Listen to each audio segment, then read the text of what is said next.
سوال بتانے کے مترادف ہے، امتحان سے پہلے بتا دیا گیا کہ پوچھا کیا جائے گا۔ یہ ہمارے یہاں پیپر آؤٹ ہو جاتا ہے تو امتحان کینسل ہو جاتا ہے، لیکن یہاں اللہ پہلے سے بتا رہا ہے کہ میں پوچھوں گا کیا۔ جب پہلے سے بتا دیا پھر بھی تیاری نہیں ہے تو پھر یہ جہنم میں جائیں یا نہیں؟ توجہ ہے آپ حضرات کی؟ جب پہلے سے بتا دیا گیا کہ تم سے پوچھا کیا جائے گا اور پھر بھی تیاری نہیں ہے، یا لفظوں کو اور بہتر کروں، جب پہلے سے بتا دیا گیا کہ علی پوچھا جائے گا اور تم نے علی کے بارے میں تیاری نہیں کی تو پھر جہنم میں نہیں جاؤ گے تو کہاں جاؤ گے؟ پہلے سے بتایا گیا وقفہم، روکو انہیں، قیامت میں اللہ آواز دے گا اپنے فرشتوں کو، انہیں روکو۔ کنہیں روکو؟ اہل محشر کو روکو، جو آگے بڑھنا چاہتے ہیں انہیں روکو۔ کوئی سرحد ہے، کوئی بارڈر ہے، کوئی جگہ ہے جہاں روکا جائے گا، رکو۔ روکو، رکنے کا حکم نہیں ہے، رکوانے کا حکم ہے، یعنی تم رکو نہیں کہہ رہا اللہ، روکو کہہ رہا ہے۔ یہاں پر بھی شاید وہی تو جگہ ہے جہاں پر اللہ کی پوری قدرت کا اظہار ہوگا۔ یہاں تو انسان نے اپنی منمانیاں، اپنی مرضیاں، اپنی بغاوتیں، اپنی عناد، اپنی اللہ کی نافرمانیوں کو خوب رج کر کیا ہے، خوب مزہ لے لے کے اللہ کی نافرمانیاں کی ہیں، لیکن قیامت میں رکوایا جائے گا، روکو انہیں، ان سے پوچھا جائے گا۔ وہ پوچھا کیا جائے گا؟ ان سنک، زندگی کہاں گزاری، ان شبابک، جوانی کہاں گزاری، ان مالک، مال کہاں سے کمایا اور کہاں خرچ کیا۔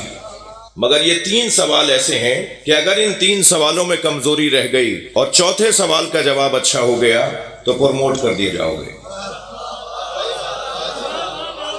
لیکن اگر یہ تینوں سوال اچھے جواب دیے مگر چوتھا سوال ہوتا ہے، بھائی پیپر طالب علم بیٹھے ہوئے ہیں کہتے ہیں جی 10واں سوال لازمی ہے، 10 سوال ہیں اور کہا 10واں لازمی ہے، یعنی اگر 9 کر لیے اور 10واں نہیں کیا تو گویا 9 کے 9 نہیں کیے، 10واں سوال لازمی ہے، اس کے بغیر پیپر تمہارا قبول نہیں کیا جائے گا۔ اب اللہ نے جو لازمی سوال قرار دیا ہے نا وہ ہے حب علی۔ تھوڑی گردن ہلا دو بھائی میرے۔ آخری سوال یہ ہوگا ان حبنا اہل البیت، معصوم فرما رہے ہیں ہم اہل بیت کی محبت کے بارے میں پوچھا جائے گا۔ بال سے زیادہ باریک ہے، تلوار کی دھار سے زیادہ تیز ہے، آگ سے زیادہ گرم ہے، یہ جو باریک ترین رستہ ہے نا وہ ہے حب اہل بیت۔ ایک لمحے میں یہ لعنت اللہ کروا دے گا اور ایک لمحے میں یہ علیہ السلام کروا دے گا۔ آپ نے دیکھا کیسے کیسے ماضی اچھے لوگ جن کا ماضی بہت اچھا تھا مستقبل برباد ہو گیا علی کی دشمنی سے۔ جو میرے بھائی میری بات سن رہے ہیں ذرا اپنی گردن ہلائیں کہ میں کیا کہہ رہا ہوں۔ بڑے بڑے لوگ تھے، میں اگر نام اور اشارے دوں گا تو لوگوں کی طبیعت پہ گرانی آ جائے گی کسی کی، لہذا ضرورت ہی نہیں آ رہی مجھے۔ جن کا ماضی بہت اچھا تھا ان کا مستقبل برباد ہو گیا، اور کیسے کیسے لوگ تھے جن کا ماضی بڑا خراب تھا مگر مستقبل حور علیہ السلام بنا گیا۔ وہ کون سی چیز ہے؟ ماشاءاللہ، وہ کون سی چیز ہے جو مستقبل کو اچھا کر دیتی ہے؟ وہ ہے حب اہل بیت، وہ ہے محبت اہل بیت۔ سارے سوالات کے جوابات اچھے مگر انہیں علی بتانا نہیں آیا تو گویا اس نے سارے سوالات کو غلط کروا دیا۔ جی ہزاروں نمازیں، ہزاروں روزے، میں نہیں کہہ رہا بھائی، یہ حدیثوں سے مستفاد میرے الفاظ ہیں۔ جی یہ سب جتنی بھی عبادتیں ہیں، جتنی کوششیں ہیں، جتنی بھی ریاضتیں ہیں، جتنے فلاحی کام ہیں، جتنی خدمات کے کام ہیں، وہ سب گویا ایسے ہیں جیسے ایک کے آگے زیرو بڑھاتا چلے جائیں آپ، تو ایک کے آگے 1 زیرو تو 10، 2 زیرو تو 100، 3 زیرو تو 1000، 4 زیرو تو مثلا 10,000، جیسے جیسے زیرو بڑھ رہا ہے نا ملٹیپل ایک مرتبہ کئی برابر نمبر بڑھتے جا رہے ہیں، تو یہ جو 0 0 0 بڑھتے جا رہے ہیں یہ ساری عبادتوں کے ہیں، لیکن جو ایک لگا ہوا ہے وہ حب علی ہے۔ اگر وہ ایک ہٹا دو تو سارے زیرو، اور اگر وہ ایک لگا دو تو سارے زیرو قیمتی ہو جائیں گے، ان کا کوئی فائدہ ہوگا پھر۔ ٹھیک ہے، سب سے بڑا سوال، سب سے اہم سوال وہ ہے حب مولا علی، حب اہل بیت کا سوال۔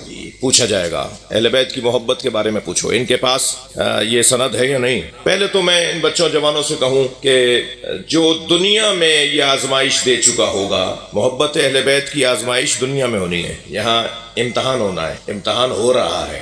ہم میں سے بہت سارے لوگ، کلاس تو ہماری سب کی ایک ہے مگر نمبر ایک نہیں ہے، ہمارے سب کے نمبر ایک جیسے نہیں ہیں، کسی کا نمبر بہت اچھے ہیں، کسی کے نمبر بہت خراب ہیں، کسی کے نمبر مناسب ہیں، کسی کے نمبر پاس ہونے والے نمبر ہیں۔ جو چھوٹی چھوٹی باتوں پر اپنے نام کے ساتھ اپنی شناخت ہٹا دے وہ تو فیل ہے نا۔ بھائی اگر ناراض نہ ہو تو ایک جملہ کہوں، حالات کی خرابی پر کہاں جا رہے ہو؟ ملتان جا رہا ہوں۔ کیوں جا رہے ہو؟ وہاں خالہ رہتی ہیں۔ تو بھائی کیا خالہ سے ملنے کی کیا ضرورت ہے؟ وہ حالات کچھ لاہور کے خراب ہیں، FIR کٹ رہی ہیں، عزاداری پر، ماتم پر، میں خالہ سے ملنے جا رہا ہوں۔ توف ہو ایسی زندگی پر جو مولا علی کے نام پر میدان چھوڑ کر چلا جائے، وہ علی والا نہیں ہوتا۔ کیا بات ہے بھائی، کیا بات ہے؟ کہ جب وہ مولا علی کے فضائل ہمارے گھر کی مجلس میں ایک ذاکر نے پڑھے تو ذاکر پہ تو FIR ہوئی، مجھ بانی پر بھی ہو گئی۔ تو کیا مطلب ہے؟ کیا کریں؟ کہا صاحب یہ تو بڑا غلط ہو گیا، آئندہ تو ہمیں یہ نہیں وہ کرنا ہوگا، وہ نہیں یہ کرنا ہوگا۔ اگر محبت علی میں، اگر ذکر علی میں، اگر علی کے دشمنوں پہ تبرہ کرتے ہوئے میرے اوپر FIR کرتی ہے تو اسے گلے میں ہار بنا کے ڈالوں، اللہ نے مجھے اعزاز عطا کیا ہے۔ اور میں بانیان سے بھی، ذاکرین سے بھی، اور آپ سب سے گزارش کر رہا ہوں، آپ سب سے پہلے اپنے آپ سے بات کر رہا ہوں کہ اگر کبھی مولا علی کی محبت میں کوئی FIR کٹے تو اللہ کا شکر ادا کرو، رجسٹرڈ مولائی ہو گئے ہو۔ صلوات پڑھ لیں ذرا محمد و آل محمد۔ میں نے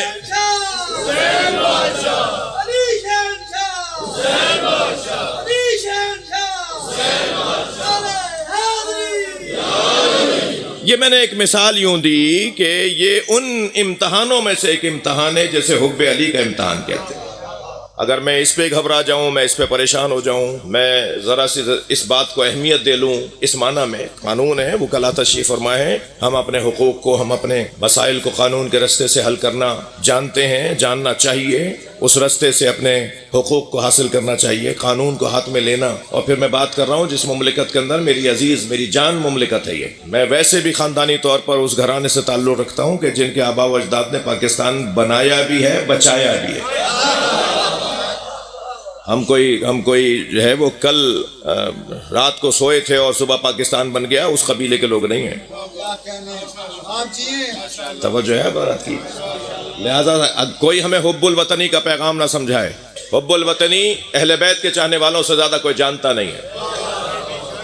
اور میں ہرگز شیعہ سنی کی بات بھی نہیں کر رہا۔ میرے بھائی، میرے عزیز، میرے بڑے بھائی جناب علمدار بخاری صاحب کچھ میرے لیے فرما رہے تھے، میں ان کے حسن ظن پر اور ان کے حسن فکر پر ان کا ممنون ہوں، اگرچہ میں اس قابل نہیں ہوں جتنا انہوں نے میرے لیے سوچا اور فرمایا، لیکن اتنا ضرور کہتا جاؤں کہ یہ پاکستان ایک سنی نے سوچا تھا، ایک شیعہ نے بنایا تھا۔ علامہ اقبال سنی، پاکستان سوچنے والے، قائد اعظم شیعہ، پاکستان بنانے والے، لہٰذا یہ مملکت سنیوں کی بھی ہے اور شیعوں کی بھی ہے، اور جیسے بنانے والے دونوں تھے ایسے بچانے والے دونوں ہیں۔ جتنا حق اس ملک کے اندر فلاں کا ہے اتنا ہی حق شیعہ کا ہے۔ اور جیسا بھی فرما رہے تھے بخاری صاحب، یہ تو میں کوئی بات ہی نہیں ہے، یہ مسجدیں تو اللہ کا گھر ہیں، چندہ لیتے وقت تو تم نہیں پوچھتے کہ تم بریلوی ہو یا دیوبندی ہو، یا شیعہ حضرات مسجدیں بناتے ہیں تو چندہ لیتے وقت تو یہ نہیں کہتے کہ ہم سنی کا چندہ نہیں لیں گے۔ چندہ سب سے لیتے ہو، نماز وہ پڑھے گا جو تمہاری طرح ہے۔ یہ کون سی بات ہوئی؟ یہ اللہ کا گھر ہے بھائی، سب کی مسجدیں ہیں یہ۔ صلوات پڑھ لیں محمد و آل محمد۔ اور میں ان بچوں جوانوں سے نصیحت کروں گا، کہیں نماز کا وقت ہو جائے، کہیں سفر میں آپ ہوں تو جہاں مسجد نظر آ جائے وہاں نماز پڑھو۔ اس لیے بس اشارے میں بات کروں گا، جائے خالی رہ دیو بھی گیرت۔ پرانے محاورے میں وہ بولتے ہیں خالی جگہ پہ دیو آ جاتے ہیں۔ تو جگہ خالی مت چھوڑو کہ کوئی دیو آ کے بیٹھے. تو آپ کی جگہ ہے، ہم سب کی جگہ ہے، ہم سب کا ملک ہے، ہم سب ایک چین پیار محبت سے رہنا چاہتے ہیں. مگر یاد رہے کہ یہ محبت اہل بیت ایک بہت بڑی آزمائش ہے. اس محبت جس کا سوال ہونا ہے، محبت اہل بیت، محبت علی، اس کا سوال ہونا ہے. بہت مشکل کام ہے. حضرت امام جعفر صادق علیہ السلام نے امام اعظم ابو حنیفہ سے ایک پیغام، ایک بات سنی کہ انہوں نے ایسا کہا ہے، تو حضرت نے انہیں یاد کیا اور وہ حضرت کی خدمت میں تشریف لائے. اہل سنت کا بڑا نام ہے، اہل سنت کے علماء میں بڑے عالم ہیں امام اعظم ابو حنیفہ. وہ حضرت کی خدمت میں آئے. حضرت نے فرمایا کہ تم ایسا کہتے ہو، ایسا کہتے ہو. حضرت نے ان کے جو درسوں میں، ان کے پیغامات میں جو باتیں تھیں، وہ حضرت نے ان سے گفتگو فرمائی. کوئی 25-30 موضوعات تھے جو امام صادق نے امام اعظم ابو حنیفہ سے گفتگو کی. ان موضوعات میں ان میں سے ایک موضوع یہ تھا، حضرت نے فرمایا کہ تم اس آیت کی جو سورہ مبارکہ ہے، قصص کے اندر آیت ہے، تم اس آیت کی کیا تفسیر کرتے ہو؟ ثم لتسألن یومئذ عن النعیم، پھر قیامت میں بالتحقیق بالضرور ان سے سب سے بڑی نعمت کے بارے میں پوچھا جائے گا.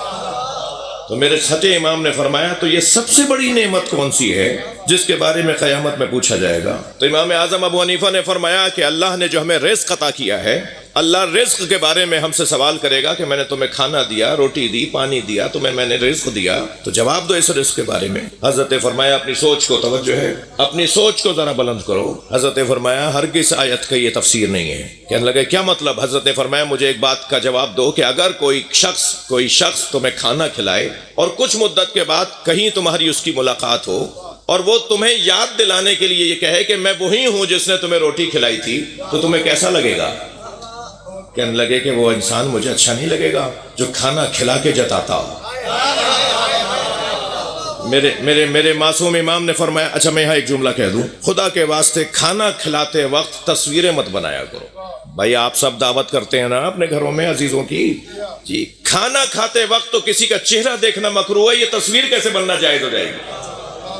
جی یہ ہمارے ہاں جو برائیاں بیماریاں پھیلی ہوئی ہیں نا، ان میں سے ایک بیماری ہے. ہم نے مہمان بلایا کسی کو، عزیز چاچا تایا ماموں نانا دوست عزیز پڑوسی کوئی بھی عالم دین ذاکر اہل بیت، کسی کو بھی آپ نے اپنے گھر پہ میں نے بلایا اور وہ بیچارہ کھانا کھا رہا ہے، وہ مہمان تو تصویر ہے. بچوں بیٹا تصویر تو لو. کھانا کھلاتے ہوئے تصویر لے رہے ہو، کیا بتانا چاہتے ہو؟ کھانا کھلایا، ریکارڈ میں رکھنا چاہتے ہو کھانا کھلایا. یہ کریم ابن کریم گھرانے کے چاہنے والوں کی نشانی نہیں ہے. کریم تو کھلا کر جتاتے نہیں ہیں. یہ ہمارے یہاں بہت عام ہو گیا ہے. دسترخوان پہ تصویر نہ ہو تو گویا ڈکار ہی نہیں آئے گی، معاف کیجیے گا، پیٹ میں جائے گا ہی نہیں غذا، ہضم ہی نہیں ہو رہی غذا. بہت بد اخلاقی ہے یہ اخلاقی کمزوری ہے کہ ہم کھانا کھلا کر کسی کی تصویر بنائیں. امام نے فرمایا تمہیں کیسا لگتا ہے؟ کہنے لگے کہ نہیں وہ شخص مجھے اچھا نہیں لگے گا جو کھانا کھلا کے جتاتا ہو. حضرت نے فرمایا عام آدمی کھانا کھلا کے جتائے تو تمہیں برا لگے، وہ کریم مطلق رزق دے کر جتائے گا کہ میں نے تمہیں روٹی کھلائی. حضرت نے فرمایا وہ کریم مطلق تمہیں روٹی دے کر کیسے جتائے گا کہ میں نے تمہیں روٹی کھلائی؟ کہنے لگا پھر حضرت اس کی کیا تفسیر ہے؟ حضرت نے فرمایا اس آیت کی تفسیر ثم لتسألن یومئذ عن النعیم، اس دن بالضرور بڑی نعمت کے بارے میں پوچھا جائے گا. معصوم نے اپنے سینے پہ ہاتھ رکھ کے فرمایا وہ نعمت ہم اہل بیت کی محبت.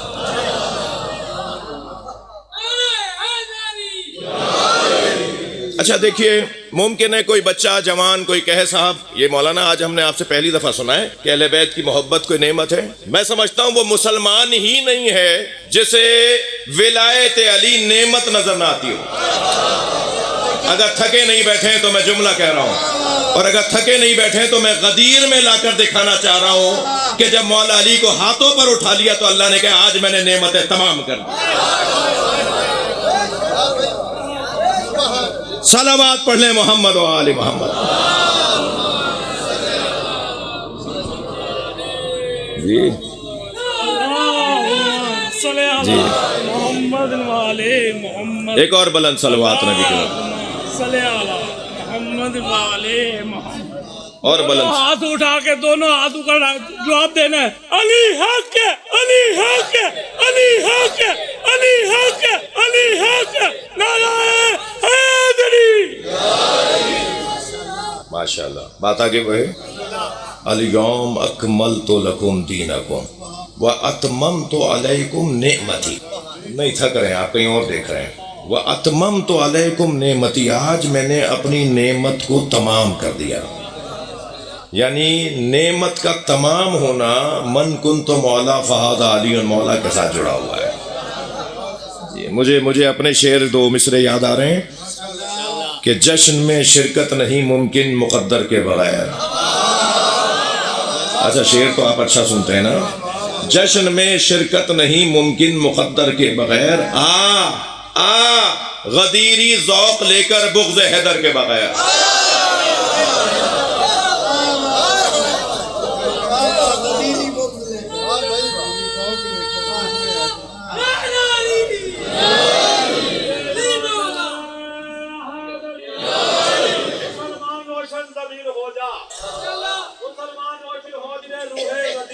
واہ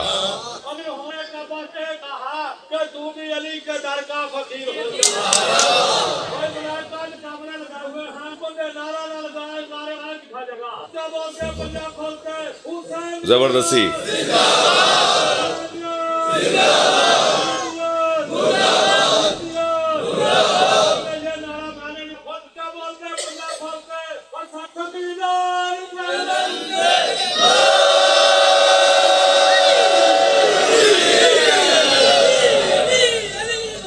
ماشاءاللہ مضمون روشن ہے. اللہم صلی اللہ علیہ وسلم. قیامت میں جس نعمت کے بارے میں سوال ہوگا وہ نعمت محبت علی ہے. یہ پہنچایا ہے نبی مکرم نے اس نعمت کو تو سجا کر پہنچایا ہے. ایک جوان کہنے لگا کہ ولایت علی اتنا ہی واضح مضمون تھا تو نبی نے صرف آخر میں آ کے غدیر میں کیوں بتایا؟ میں نے کہا بیٹا تم نے مطالعہ نہیں کیا. مجھ طالب علم سے اگر کوئی پوچھے کہ نبی کی 63 برس کی نبوی زندگی، میں 23 برس کی نبوی زندگی کا قائل نہیں ہوں. ہم 40 سال کے بعد نبی ہونے کے قائل نہیں ہیں. سرکار اس وقت بھی نبی تھے جب کوئی نہیں تھا. اور اگر آپ سے کوئی کہنا مولانا تاریخ کا انکار کیسے کریں گے آپ، تاریخ میں تو نبی مکرم نے 40 سال کی عمر میں اعلان نبوت کیا ہے. تو جب کوئی آپ سے کہے نا کہ 40 سال کے بعد نبی ہوئے ہیں تو آپ ان سے کہہ دیا کریں تمہیں آنے میں 40 سال دیر لگی ہے. ورنہ کوئی مولا علی سے پوچھے کہ نبی کب سے نبی ہیں. یہ بحث ہی بہت روشن ہے. میرے نبی کی 63 برس کی نبوی حیات، ظاہری حیات، اگر مجھ طالب علم سے کوئی پوچھے کہ ساری زندگی نبی کی زندگی کا خلاصہ 2 جملوں میں کیا کریں گے؟ ہاں ہوتا ہے ایسا. بعض اوقات ہمارے پاس وقت تنگ ہو جاتا ہے اور ہمارے اگر بانیان میں نجم الحسن شاہ صاحب جیسے ہوں تو پھر یہ آواز دے کے ٹوک بھی دیں گے کہ وقت بہت ہو گیا اتر آئیے. جی تو یہ تو ہمارے ساتھ ہوتا ہے کہ جی مختصر کیجئے بہت ٹائم ہو گیا ہے، آپ دیر سے آئے تھے تو اب بس 5 منٹ میں ہی پڑھی ہے. ہندوستان میں یوم حسین ہو رہا تھا. یوم حسین کا مضمون تھا کہ کربلا نہ ہوتی تو کیا ہوتا. اور یوم حسین سیمینار کے اندر مہمان خصوصی تھے علامہ سید علی نقی نقنا اللہ مقامہ. انہیں جب ٹائم ملا تو 5 منٹ رہ گئے، نماز مغرب میں اذان ہونے والی تھی. انہوں نے کہا حضور ہم معافی چاہتے ہیں، اصلی صدارتی خطاب تو آپ ہی کا تھا مگر کیا کریں ہم ٹائم ختم ہو گیا، اب اذان ہو جائے گی تو 5 منٹ میں ہی کچھ فرمائیے. انہوں نے کہا جی 5 منٹ تو بہت زیادہ ہے، میں تو 1 منٹ میں بات کروں گا. اور نقن صاحب مائک پر آئے اور بسم اللہ پڑھ کے فرمایا. کیا موضوع تھا؟ اگر کربلا نہ ہوتی تو کیا ہوتا. نقن صاحب آئے مائک پر، بسم اللہ الرحمن الرحیم. اگر کربلا نہ ہوتی تو جمعے کی نماز بدھ کو ہوتی.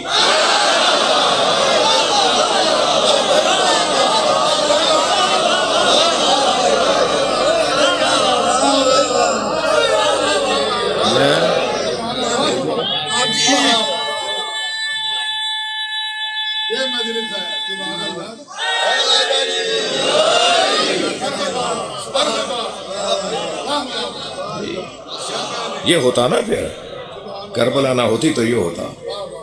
بڑی عنایت بھائی. اب تو شاہ صاحب نے کہہ دیا تو اب آپ تیار ہیں 2 گھنٹہ سننے کو؟ نہیں ویسا بھی نہیں ہے. یہ تو آپ سے میں نے اجازت لے لی تو یہ آپ کی محبت ہے. دیکھیں بات کہاں تک جاتی ہے. اچھی سماعت اچھا بیان بناتی ہے، تو آپ کی سماعت اچھی ہوگی تو میرا بیان بھی اچھا ہوگا. جی تو یہ جو کربلا نہ ہوتی تو کیا ہوتا، کربلا نہ ہوتی تو کیا ہوتا۔ آج جب افغانستان میں ایک مردے کو، اس کے جنازے کو، اس کے مسیری کو جس میں اسے اٹھایا ہوا تھا چارپائی پر، اسے نیچے رکھوایا، کہا اس کا چہرہ دکھاؤ، مرد کی ہے عورت کی، کہا مرد کی ہے، چہرہ دکھاؤ، داڑھی تھی یا نہیں، جب دیکھا داڑھی نہیں تھی تو کہا 80 کوڑے مار کے دفناؤ۔ تو سب نے مذاق اس لیے بنایا، سب نے اس کے اوپر ہنسی اس لیے اڑائی کہ کربلا نہ ہوتی تو یہ ہوتا۔ کربلا نے شعور دے دیا۔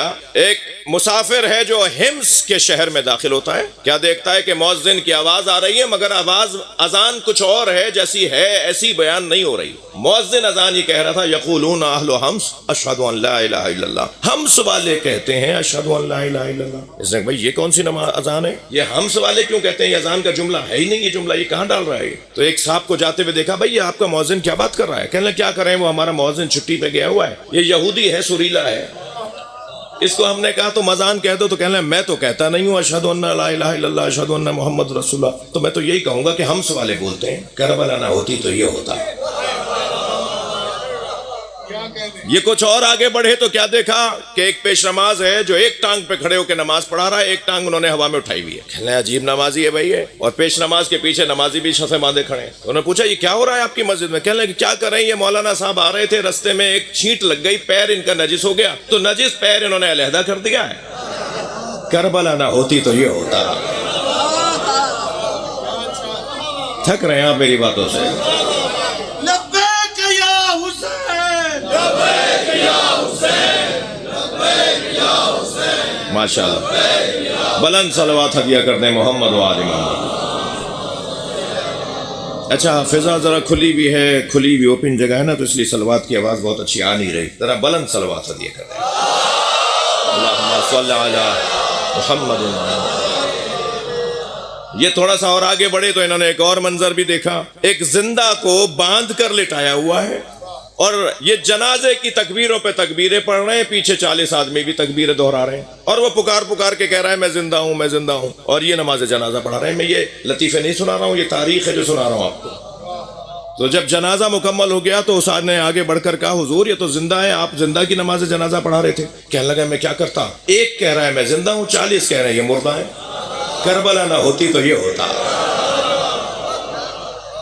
دین کا مذاق بن جاتا، شریعت کا تبصر اڑتا، دین کے ساتھ کھلواڑ ہوتا اگر کربلا نہ ہوتی۔ ہم سے کہا جاتا ہے نا کہ مختصر بات کریں مگر جامع بات کریں۔ اب مجھ سے اگر کوئی کہے، یہ بچہ کہے کہ صاحب جب اتنی اہمیت کی حامل یہ نعمت عظمیٰ تھی تو نبی مکرم نے آخری سال میں جا کر جب سرکار کی رحلت قریب آ گئی تو غدیر کے میدان میں کھڑے ہو کے آپ نے اعلان کیا علی مولا کی ولایت کا، تو نبی مکرم نے اتنی اہمیت کی بات تھی تو جیسے نماز بار بار پڑھوائی، جیسے نبی مکرم نے بار بار ہر سال روزہ رکھوایا، یہ علی کی ولایت آخری سال میں جا کے کیوں بیان کی؟ تو میں اس طالب علم سے، اس بچے سے یہ کہوں گا کہ بھائی اگر مجھ سے تم یہ جاننا چاہو نا کہ نبی نے ساری زندگی کیا پہنچایا ہے، تو میں ایک جملے میں یہ کہوں گا کہ نبی نے ساری زندگی یا اللہ سمجھایا یا علی سمجھایا، یا عقیدہ توحید سمجھایا یا عقیدہ ولایت علی سمجھایا۔ نبی کی زندگی کا خلاصہ یہ دو موضوع ہیں، اس کا عقیدہ توحید نہیں ہے جو علی ولی اللہ نہیں پڑھتا، جو ولایت علی مولا کا اقرار نہیں کرتا اس کا عقیدہ توحید سالم نہیں ہے۔ میں نہیں بول رہا، خطابت کا زور نہیں ہے، اونچا بول کر آپ سے بات منوانے کا ارادہ میرا نہیں ہے، یہ میرے مولا رضا نے فرمایا ہے۔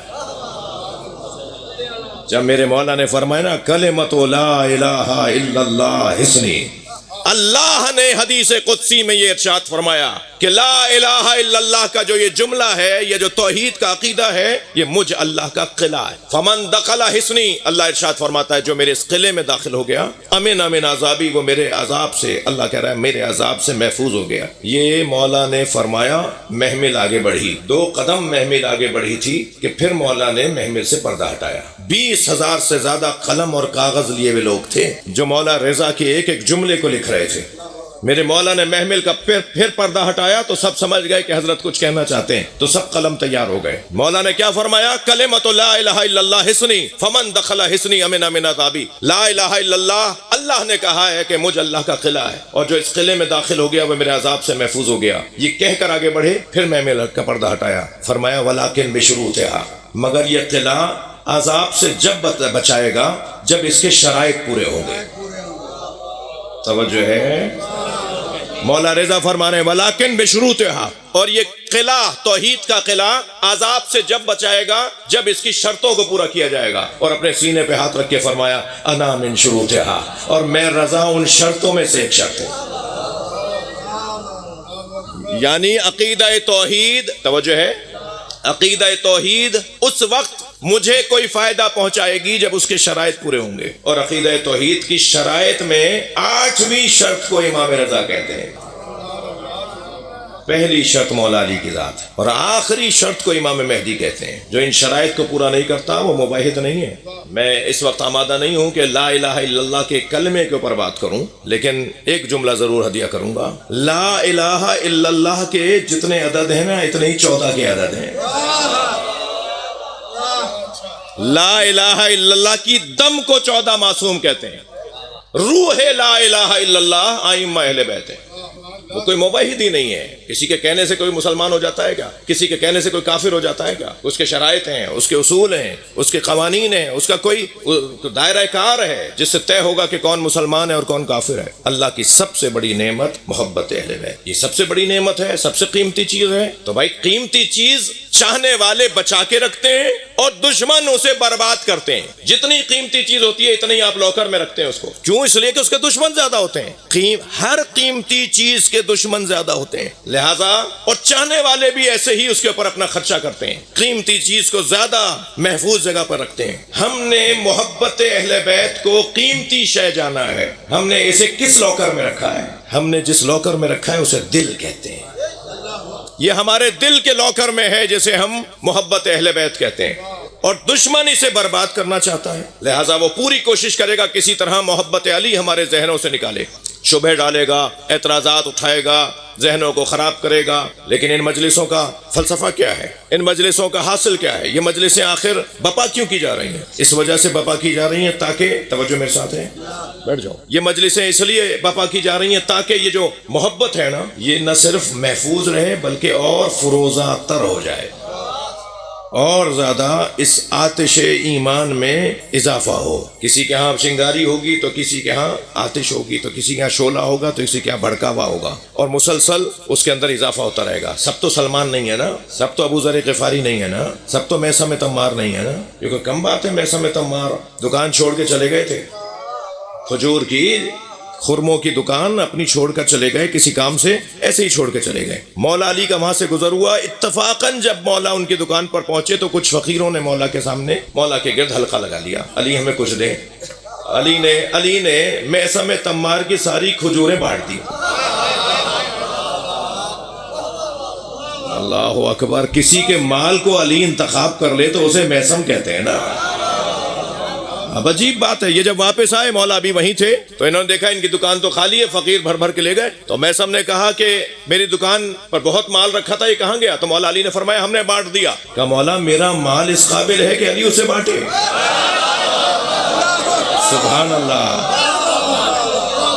میرے مولا علی نے میثم کے سینے پہ ہاتھ رکھ کے فرمایا میثم اس محبت کے بدلے میں ہم تمہیں عالم منایا والبلایا بنا رہے ہیں.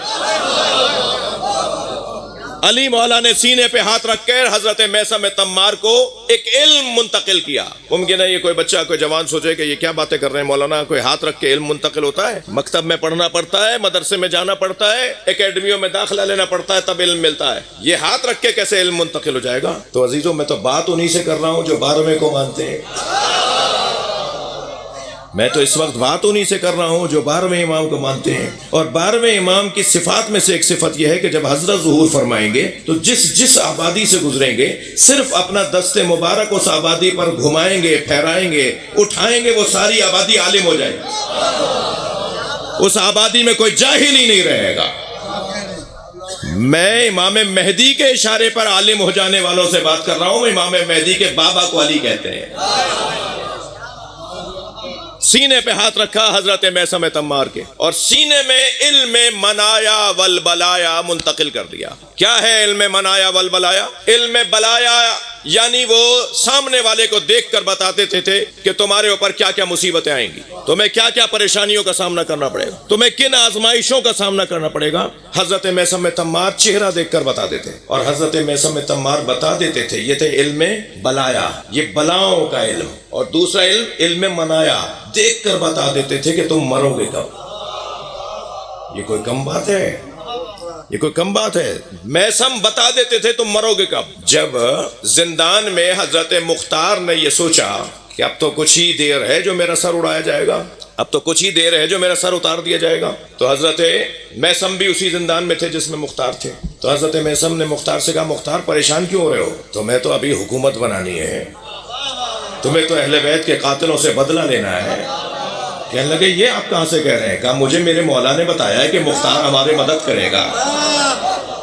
مختار کہتے ہیں یہ سننے کے بعد مجھے اتنا اطمینان ہو گیا کہ یہ مجھے مار بھی دے تو علی کی بشارت زندہ کر دے گی،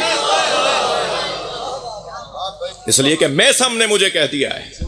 ایسا عاشق، جی یہی میثم، مولا میرے گھر میں فاقے ہیں۔ حضرت نے فرمایا صبر کرو، تو اہل خانہ کے بارے میں بتایا کہ متعلقین بہت زیادہ ہے، بڑا قبیلہ۔ حضرت نے فرمایا میثم یہ سامنے مٹی کا ڈھیلا پڑا ہے، اٹھا کے لاؤ۔ اٹھا کے لے کر آئے، فرمایا اس پہ کہو یا علی۔ بھئی یا علی تو میں بھی بولتا ہوں، جی علی تو ایک ہی ہے مگر زبان بدلی ہوئی ہے۔ کبھی زبان میری ہوتی ہے جس کا اثر کوئی نہیں ہوتا، کبھی زبان میثم کی ہوتی ہے کہ مٹی سونے میں بدل جاتی ہے۔ ایک مرتبہ وہ مٹی کا ڈھیلا سونے میں تبدیل ہو گیا۔ مولا علی نے فرمایا لے جاؤ اسے، جا کر بیچو، فروخت کرو، اپنے گھر والوں کے لیے کھانے پینے کا انتظام کرو۔ میثم نے وہاں پڑے ہوئے ایک پتھر سے اسے توڑنا شروع کیا، اس کو ریزہ ریزہ کیا، ٹکڑے ٹکڑے کیا، سونے کو توڑا، ایک چھوٹی سی ڈلی اٹھائی، باقی سونا چھوڑ کے جانے لگے۔ علی مولا کی آواز آئی میثم سونا چھوڑ کے جا رہے ہو؟ مڑ کے دیکھا، کہا مولا آج کے لیے کافی ہے۔ سبحان اللہ۔ بھئی اس کے بعد والا جملہ ہے جو قربان ہونے کا جملہ ہے۔ مولا نے فرمایا میثم لے جاؤ تمہارے کل کے کام آئے گا۔ تو کہا مولا کل کی فکر وہ کرے جس کے پاس آپ جیسا مولا نہ ہو۔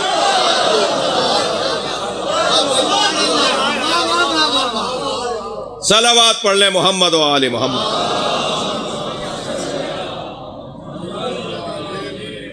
بابو صابو والے نعرہ لگاتے ہیں۔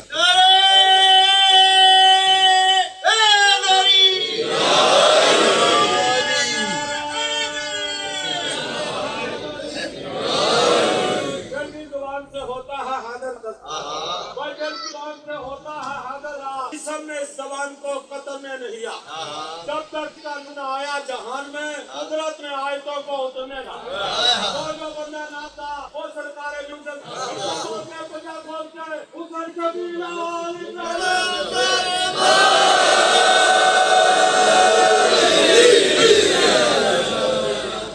گلاغہ آ گیا جائیے جگہ۔ ہمارے قلعہ ستار شاہ کے سادات میں ایک بڑا نام، بلکہ پنجاب کے ایک بڑے ناموں میں سے ایک نام، گلاغہ کے لیے جگہ تھوڑی سی رستہ دے دیجئے۔ بہت اس سالانہ قدیمی مجلس میں ایک بلند صلوات ہدیہ کریں نبی کی ذات پہ۔ آپ اور بلند پڑھ سکتے ہیں، اللہم صلی علی محمد و آل محمد۔ توجہ میرے ساتھ ہے۔ کتنا ٹائم ہو گیا؟ نہیں پڑھتے ہوئے کتنا؟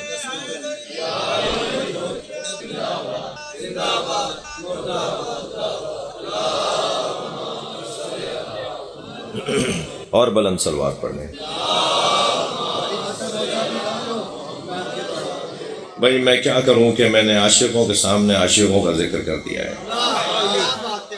یہ سارا مجمع عشق کی وادی کا راہی ہے۔ ہم عشق علی میں اضافہ چاہتے ہیں۔ جی ہم جس گھڑے سے پانی پی رہے ہیں نا، وہ گھڑا میں حب علی کا گھڑا ہے۔ بعض لوگ ہماری باتوں کو سمجھ نہیں پاتے، ان کا قصور نہیں ہے، انہوں نے اس گھڑے سے پانی نہیں پیا۔ اگر انہوں نے اس گھڑے سے پانی پیا ہوتا تو وہ بار بار پانی مانگتے اور اپنے عشق میں اضافہ کرتے۔ عشق پر اعمال کی بنیاد رکھ، علامہ اقبال۔ عشق پر اعمال کی بنیاد رکھ، عقل کو تنقید سے فرصت نہیں۔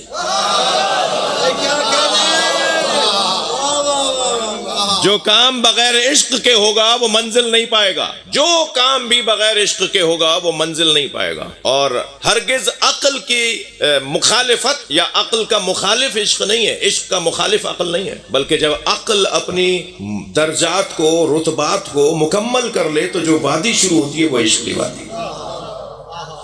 عقل کی وادیاں جب گزر جائیں، عقل کی 4 قسمیں لکھی ہیں نا، میں ابھی نہیں جانا چاہ رہا اس وادی میں، اس مضمون میں نہیں جانا چاہ رہا. عقل حیولانی، عقل بالفعل، عقل بالملکہ، عقل بالمستفاد، عقل کی 4 قسمیں لکھی ہیں جی. تو ہم عقل کے خلاف نہیں ہیں، یہ مجمع عقل کے خلاف نہیں ہے، یہ سب عقل والے لوگوں کا مجمع ہے، بلکہ جو عقل ہے وہی علی ہے. ہاں، جو نبی ہے وہی عقل ہے. سرکار کا دوسرا نام عقل ہے، اہل بیت کا دوسرا نام عقل ہے. عقل کے خلاف ہم بات نہیں کر سکتے. مجھے پتا ہے جو دانشور طبقہ مجلس میں تشریف فرما ہے وہ کہے گا جی بتائیے اتنے بڑے مجمع میں یہ عقل کے خلاف بول کے چلے گئے تو پھر کیا جواب دیں گے ہم دوسروں کو کہ صاحب ان کے یہاں تو عقل سے بات ہی نہیں ہوتی. نہیں، ہم عقل کی منزلوں میں رکنے والے لوگ نہیں ہیں. ہم عقل کی منزلوں کو گزار کر ساحل عشق پہ رک جانا کہاں اچھا ہے. مجھے اپنے 2 مصرے یاد آ گئے. عرض کیا تھا کہ سرمے طور لگا دیدہ تر پیدا کر. جی سننا چاہ رہے ہیں؟ سرمے طور لگا دیدہ تر پیدا کر، شوق دیدار اگر ہے تو نظر پیدا کر. شوق دیدار اگر ہے تو نظر پیدا کر. اور ساحل عشق پہ رک جانے سے حاصل کیا ہے؟ ساحل عشق عقل کو کہتے ہیں. میں اپنی عقل کی بات کر رہا ہوں. ساحل عشق پہ رک جانے سے حاصل کیا ہے؟ ڈوب کر پار اترنے کا ہنر پیدا کر.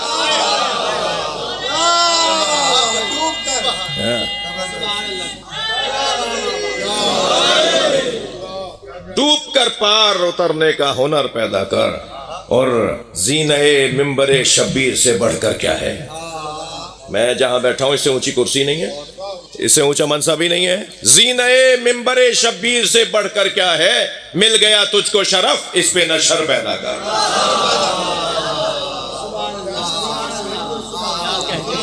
مل گیا تجھ کو شرف، اس پہ نشر پیدا کر. عزیزو، عشق کی وادی میں جا کر سالم لوٹنا ہنر ہے حضرت مالک اشتر کا. مالک اشتر وہ عاشق ہے جو عشق کی وادی میں گیا، سمندر میں اترا اور زندہ واپس آ گیا. ڈوبا نہیں. ڈوبا کون تھا؟ عبداللہ ابن سبا نصیری علی مولا کے نام پر علی مولا کے عشق میں ڈوب کے مر گیا اور مالک اشتر اتر کے واپس آ گیا. جو وادی عشق میں جائے اور سالم لوٹ آئے وہ سلمان فارسی بنتا ہے، اور جو وادی عشق میں جا کر گم ہو جائے پھر وہ عبداللہ ابن سبا بنتا ہے، جسے مولا علی نے اپنے ہاتھوں سے جلوایا تھا، زندہ جلایا تھا اسے، جس نے مولا علی کو اللہ بولا تھا. مولا علی کو اللہ بولنے والا سمندر عشق میں اترا تو ہوگا مگر ڈوب گیا. سالم وہ ہے کہ جو جائے اور سالم واپس آ جائے. اس کے لیے مشق ضروری ہے، اس کے لیے ممارست ضروری ہے، بار بار اس بات کا احساس کرنا ضروری ہے کہ عشق علی عشق خدا کا رستہ ہے. توجہ، عشق کی 2 قسمیں ہیں، ایک عشق غلط، ایک عشق صحیح. عشق غلط چمڑی کا عشق ہے، عشق غلط چہرہ دیکھ کر عشق ہے. عشق غلط چمڑی کو دیکھ کر کسی سے عشق کرنا، یہ عشق غلط ہے. یہ جو عاشق ہوتا ہے نا، جو چمڑی کو دیکھ کر عاشق ہو جاتا ہے، میں جوانوں بچوں سے بات کر رہا ہوں جی، بزرگ تو بس سوچ ہی سکتے ہیں، بزرگ جوانوں سے بات کر رہا ہوں. یہ جو چمڑی کو دیکھ کر عشق ہوتا ہے نا، یہ عشق غلط ہے. یعنی عشق صورت عشق غلط ہے، عشق سیرت عشق حقیقی ہے. صورت سے عشق غلطی پر لے جائے گا، دھوکے تک لے جائے گا، فریب کا سامنا ہو جائے گا. بڑی محبتوں اور بڑی محنتوں کے بعد شادی ہو گئی، کچھ دن کے بعد لڑکا لڑکی سے کہنے لگا تمہاری آنکھ میں کالا دھبا ہے. اس نے کہا ابھی نکلا ہے. اس نے کہا ابھی کیسے نکلا ہے؟ کہنے لگی یہ دھبا پیدائشی تھا، جب تک عشق رہا کوئی دھبا نظر نہیں آیا،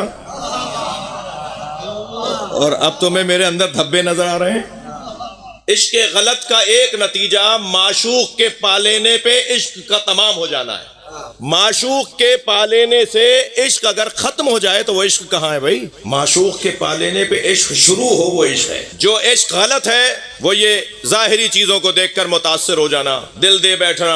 یہ دل کو انسان کا دل تو نہیں دیا، یہ تو تم نے حیوان کا دل دیا ہے. حیوان کی یہ حرکتیں ہوتی ہیں. میں ممبر کا بھی مجھے احساس ہے، مجلس کے تقدس کا بھی، خاندانی عزادار ہوں، مجھ سے شاید زیادہ کوئی جانتا ہو، لہٰذا اس بات کا خیال رکھتے ہوئے معاشرے کی اصلاح بھی کرنی ہے، ان بچوں کو ٹھیک بھی کرنا ہے. جی یہ ظاہری طور پر کسی کو دیکھ کر اس کو دل دے دینا، اس کے حوالے دل کر دینا، یہ تو حیوانوں کا کام ہے. ہم عشق حقیقی کے حامل لوگ ہیں. ہم ایک نگاہ میں کسی کے عاشق نہیں ہوتے. ہم جب تک میرٹ کو ثابت نہ کر لیں علی کو ولی نہیں مانتے. ہم نے علی مولا کو ولی مانا ہی اس لیے کہ علی میرٹ پر ہے. ہر جگہ اس بچے کی آواز ہے میرٹ پہ تقرریاں ہونی چاہیے, میرٹ پہ پارٹی ٹکٹ ملنے چاہیے, میرٹ پہ تبادلے ہونے چاہیے, میرٹ پہ داخلے ہونے چاہیے. ہم بھی تو 1400 سال سے مجلس اسی لیے کر رہے ہیں, نبی کے بعد میرٹ پہ ماننا چاہیے.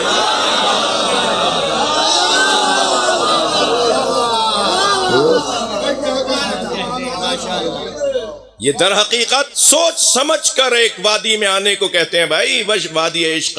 عقل جب اپنے منزلوں کو اور اپنے تقاضوں کو مکمل کر لے تو پھر وادی عشق شروع ہوتی ہے. عشق کس سے کرنا ہے؟ اب تو شاہ صاحب مجھے ٹوکیں گے بھی تو میں نہیں اتروں گا. گفتی, اب 4 مصرے مجھے فارسی کے یاد آ رہے ہیں. گل آغا کو تو فارسی آتی ہے, غزل باشوں کی یعنی فارسی زبان لوگوں کی اولادیں ہیں. گفتی کے درن باغ پرز گل قفسی نیست. اے عشق امروز کے من در دام تو افتاد ہم. اے عشق, اے عشق جو آج میں تیرے دام میں پھنس گیا, اس لیے پھنسا کہ تو نے کہا تھا کہ در ان باغ پرز گل قفسی نیست. تو نے خوبصورتیاں دکھائی تھی اور یہ نہیں بتایا تھا کہ یہاں پنجرہ بھی لگا ہوا ہے. اور میں تیرے دھوکے میں آ کر یہ سوچ کر کہ یہاں تو صرف اچھا ہی اچھا ہے, میں آیا تو یہاں پھنس گیا. تو اب خیام کے 4 مصرے ہیں, وہ ربائی ہیں. وہ کہتے ہیں کہ تعریف من از عشق ہمانست کے گفتم. عشق کی تعریف وہی ہے جو میں نے کہہ دی. کیا؟ در بندے کسی باش کے در بندے کسی نیست. عاشق اس کے بنو جو کسی کا عاشق نہیں ہے. صلوات پڑھ لیں محمد و آل محمد.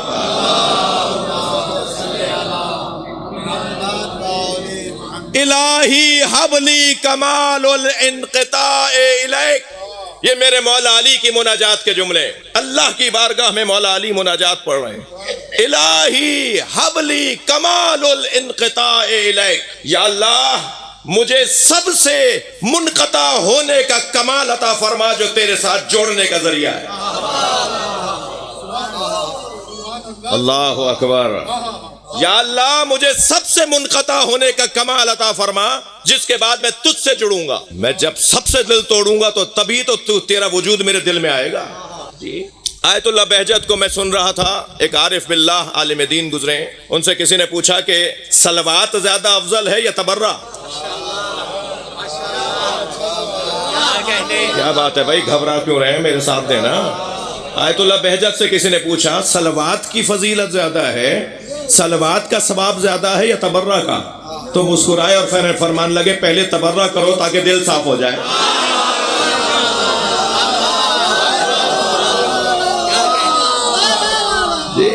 پہلے تبرہ کر کے دل کو تو پاک کرو بھائی, دل میں سے غلاظتیں تو نکالو, تبھی تو علی کی محبت آئے گی. فائدہ ہی جب ہوگا جب تمہارا دل صاف ہوگا. تبرات تنزیہ ہے, تبرات تزکیہ ہے. بھائی میرا مضمون نہیں تھا مگر آپ کی توجہ مجھے مجبور کر رہی ہے کہ ایک جملہ کسی کو کہہ دوں. اور خبردار, تبرہ ہم کرتے ہیں, تشریح تم نہیں کرو گے. یہ ہماری نماز کی طرح عبادت کا ثواب رکھتی ہے. ہمارے ہاں واجبات میں ہے تبرہ, تو تبرہ تو ہم کرتے ہیں نا. تم تشریح کرو گے کہ یہ گالیاں دیتے ہیں. گالیاں تو ہمیشہ تم نے دی ہیں, کبھی شام کے ممبروں سے علی کو دی, کبھی آج علی والوں کو تم دیتے ہو. ہمارا کام تو گالی دینا ہے ہی نہیں. تبرہ کا مطلب گالی دے. یہ مہذب لوگ, یہ پڑھے لکھے لوگ, یہ حیثیتوں والے لوگ, یہ افسران, یہ ذمہ داران, یہ زمینداران, یہ گالیاں دیں گے. مولا علی نے شدت سے منع فرمایا, خبردار لا تکونوا سبابین. گالیاں دینے والا علی والا نہیں ہوتا.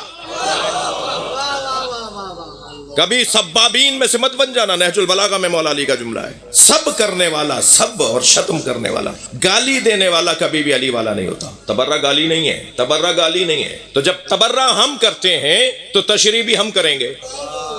تبرہ کا مطلب یہ ہے کہ نااہل کو اپنی دنیا سے, اپنی لغت سے نکال دو. ہم نااہلوں کو نہیں مانتے. اب جب ہم کہتے ہیں نا ہم نااہلوں کو نہیں مانتے تو پانی کہیں مرنے لگتا ہے, داڑھی میں کہیں تنکے نکلنے لگتے ہیں. بھائی تمہیں کب کہا ہے ہم نے تم ہو کیسے؟